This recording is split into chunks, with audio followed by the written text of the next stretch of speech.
Good morning students. BCom part first AFM subject में हम सब ने लास्ट चैप्टर जो वाणिज्यिक बैंकों के बारे में हम सब ने समझ लिया था।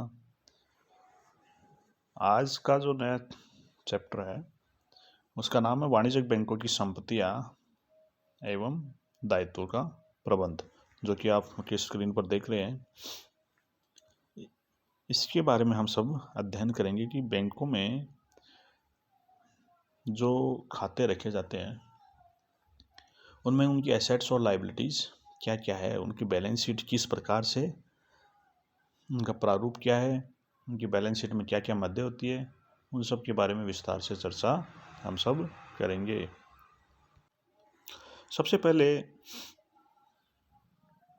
हम सब जो बैलेंस शीट में जो बैंकों का स्थिति विवरण है उनमें क्या क्या मद्दें रहती है, उन सब मदों का, चाहे वो कैपिटल साइड हो चाहे वो एसेट साइड हो, उनमें कौन कौन सी मद होती है और उनको किस प्रकार से हम रखते हैं और उनका प्रारूप तो हम आगे पढ़ेंगे।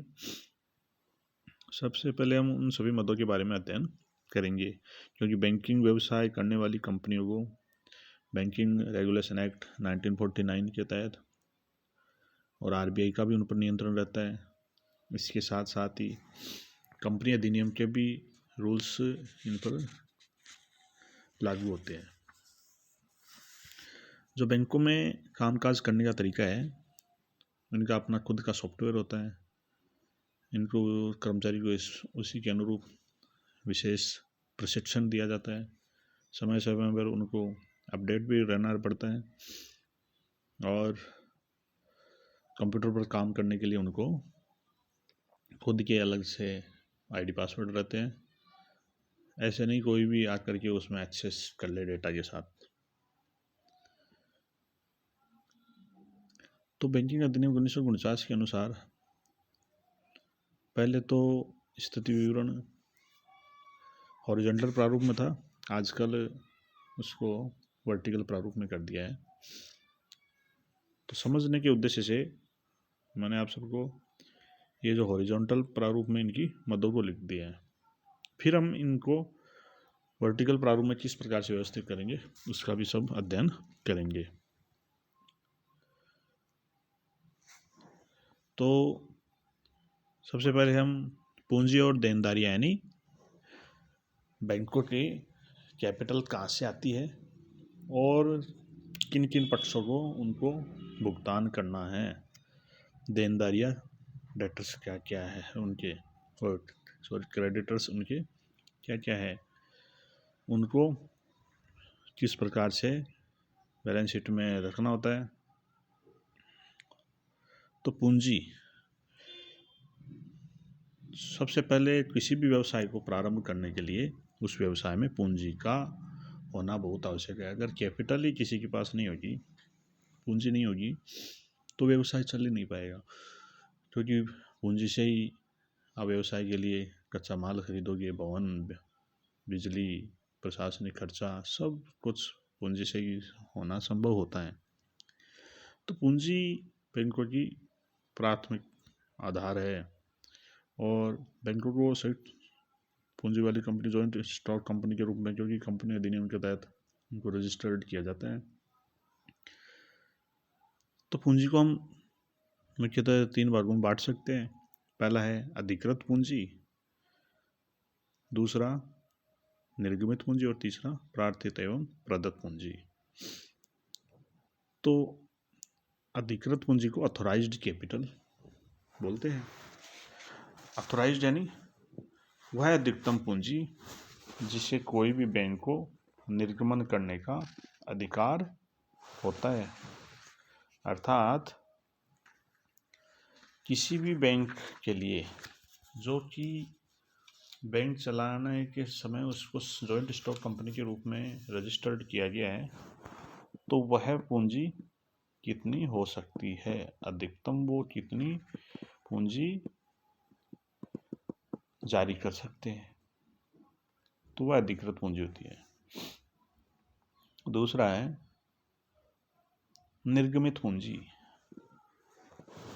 निर्गमित पूंजी यानी जो आपने अधिकृत पूंजी का वह भाग जिसे जनता के लिए आपने बिक्री के लिए आमंत्रित किया है,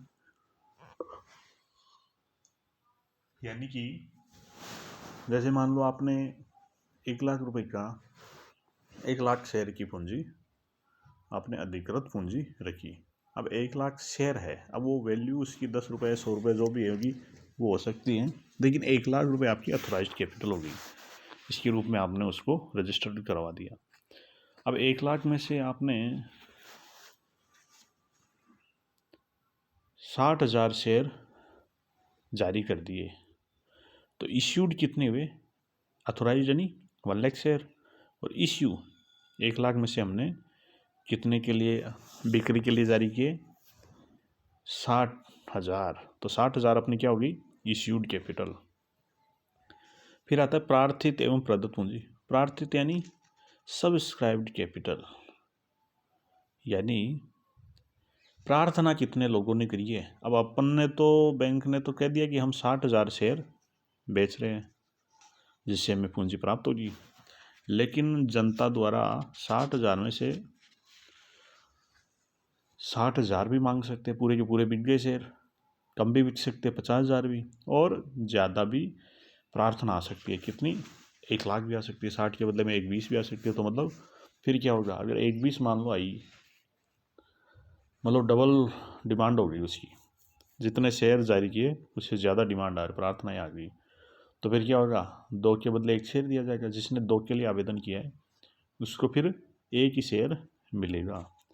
तो जैसे मान लो अगर 60,000 के बदले में 60,000 आई, तो जिसने भी जितनी प्रार्थना करी है उसको उतने शेयर बेच दिए जाएंगे। और उसके अलावा अगर मान लो किसी ने 60,000 1,20,000 आवेदन आए हैं, तो 1,20 आए हैं, तो 1,20 के बदले में आपको फिर क्या करना पड़ेगा? 2 के बदले में 1 शेयर देना पड़ेगा। अब है प्रदत्त पूंजी। प्रदत्त पूंजी से क्या तात्पर्य है? पेड अप कैपिटल, यानी मान लो हम यही मान रहे हैं कि बराबर आए हैं, 60,000 की सेल करी, 60,000 बिक गए। अब 60,000 में से तो हम सब ने क्या देखा कि अगर 60,000 शेयर अपन ने बेचने चाहिए और 60,000 की 60,000 शेयर बिक गए। अब 60,000 बिक गए, इसका मतलब अब आपको और प्रार्थना 60,000 पर ही आई, और अब इस पर कितनी पूंजी पेडअप हुई? पेडअप यानी अपन ने मांगे 60,000 है, और 60,000 के बदले में 60,000 का भुगतान अपन ने, मान लो उसमें से ऐसे कहा कि 50% भुगतान आप कर दो, और 50% का 50% भुगतान भी हो गया, तो कोई दिक्कत नहीं है। तो पूंजी के प्रारूप अपन ने देखिए, अधिकृत, निर्गमित, प्रार्थित और प्रदत्त पूंजी। अब हम सब आगे का बिंदु है रक्षित कोष या अन्य आरक्षित जमाएं। रिजर्व फंड और अदर रिजर्व अपन ने क्या क्या हो सकती है, इसमें हम देखेंगे कि इस जो कंपनी जो है, बैंक है, उसके लिए कौन कौन से रिजर्व फंड होते हैं, उन रिजर्व फंड में अपन किनको शामिल करते हैं। तो सबसे पहले हो सकता है जनरल रिजर्व फंड, दूसरा स्टेचुरी रिजर्व फंड, या कोई अन्य फंड हो जहाँ पर बैंक को पैसा आकस्मिक कोष रख सकते हैं। तो सामान्य फंड तो क्या होता है, जो बैंक अपने साधनों में कुछ भी उसको मान लो बढ़ाना हो, खरीदना हो, तो उसके लिए फंड रख सकता है। स्टेचुरी रिजर्व कौन सा होता है? ये बैंकिंग अधिनियम 1949 के तहत किसी भी बैंक को अपने प्रतिवर्ष के लाभ का 20% तक भाग का उसमें अंशदान करना होता है, जब तक कि उसकी पेडअप कैपिटल के वो रिजर्व स्टेचुरी रिजर्व बराबर ना हो जाए, तब तक उसमें पैसा जमा रखना होता है। इस प्रकार से बैंक के पास ये राशि एकत्रित होती रहती है। आकस्मिक राशि में कोष में कौन कौन से कोष होते हैं? जैसे मान लो बैंक को भविष्य में कोई आप अचानक से कोई डिमांड ज़्यादा आ जाए डिपॉजिट जो कराए हुए लोगों की, तो उसकी डिमांड ज़्यादा आने पर उसको भुगतान करना हो, तो इसके लिए आकस्मिक कोष रखे जाते हैं। इसके अलावा भी कोई भी किसी बस एक भारी मशीनरी जैसे कोई ख़रीदना हो, बैंक में कोई सेटअप पूरा ही चेंज करना हो, तो उसके लिए आप स्पेशल फंड बना सकते हैं। तो इन सब फंड का उपयोग संकट काल में, जैसे वैधानिक कोष का प्रयोग तो केवल आपको इमरजेंसी टाइम पर ही यूज़ कर सकते हो। इसके अलावा अन्य जो भी अपने कोष है उनको संचालकों की सलाह पर आप बीच बीच में आप काम पर अपने यूज़ में ले सकते हो बैंक के लिए, कि बैंक के लिए क्या करना चाहिए अपने को। अब अगला बिंदु है स्थायी बचत और चालू खाते। तो स्थायी बचत और चालू खाते क्या है? ये बैंक की डिपॉजिट्स है। तो बैंक की डिपॉजिट्स होती है वो उसके लिए क्या है? पूंजी है एक तरह से, उन्हीं को वो ऋण के रूप में बांटती है। जैसे मान लो आप क्लासरूम में सब बैठे हुए हो, अब एक लड़के ने या एक छात्र ने, किसी ने भी अपने बीबी रानी बैंक है इसमें जा कर के 10,000 रुपये जमा कराए, दूसरे स्टूडेंट ने 30,000 जमा कराए, तीसरे ने 5,000 कराए। तो इस प्रकार से आप सभी लोगों की जमाएँ वहाँ बैंक में जमा होती रहती है। आपने जो भी पैसे जमा कराए वो बचत खाता हो सकता है। अब एक मान लो कोई दुकानदार है, वो व्यापारी है, तो वो चालू खाता रहता है। और किसी ने मान लो FD करा दी, उसके बाद बहुत ज़्यादा पैसे पड़े, तो उस ज़्यादा पैसे वाला क्या करेगा? फिक्स डिपॉजिट करा देगा। मेरे को तो 5 साल के लिए पैसा जमा कर दिया, और 5 साल बाद में मैं इस पैसे को वापस से विड्रॉ करूँगा। तो इस प्रकार से ये क्या हुआ? तो ये जमाओं के माध्यम से बैंकों के पास सात सृजन का कार्य होता है, क्योंकि जमा और ऋण को पैदा करती है और ऋण जमाओं को। समझ गए? अब आगे का है बिंदु अन्य बैंकों और अभिकर्ताओं, बैंकों और कंपनियों को उधार। इसका तात्पर्य क्या है कि बैंक क्या होता है कि उसको कभी कभी परिस्थिति ऐसी आती है कि उसको अचानक से रुपए चाहिए, ग्राहकों की डिमांड अधिक होगी, तो बैंक क्या करेगा? दूसरे बैंक वाले को फ़ोन करेगा, अरे हमारे यहाँ पर थोड़े इमरजेंसी है पैसों की, तो आप हमारे खाते में तुरंत पैसे ट्रांसफ़र करो, या यहाँ से नकद भी वो ला सकते हैं। तो इस प्रकार से ये ऋण क्या होते हैं? प्राय अल्प शॉर्ट टर्म के लिए दिए जाते हैं। ऐसे नहीं कि 10 साल बाद में दूंगा, ना 1 दिन, 5 दिन, 10 दिन के लिए उधार ले लेता है। अब अगला बिंदु है देय विपत्र, बिल्स पेएबल, BP इसको बोलते हैं। तो ये क्या है? इसका तात्पर्य है कि बैंकों के द्वारा जो बैंक ड्राफ्ट है, उनके द्वारा टेलीफोनिक तार स्थानांतरण है, इनकी रकमें क्या होती हैं? अब वो किसी दूसरे बैंक में जाएगी, तो जब तक उसको मान लो उसने बुना नहीं लिया होता, तो वो बिल्स पेएबल हो जाता है उसके लिए, बैंक के लिए। तो इस प्रकार से BP हो गया। अगला बिंदु है संग्रह हेतु विपत्र, दूसरी ओर प्राप्य विपत्र होने से। कॉन्ट्रा एंट्री इसकी होती है संग्रह हेतु। इस मद में उन बिलों की राशि दिखाई जाती है जो बैंक के द्वारा ग्राहकों के प्रतिनिधि के रूप में ग्राहकों के देनदारों से संग्रह करने का दायित्व अपने ऊपर लेते हैं। इसमें क्या होता है? इसके अंतर्गत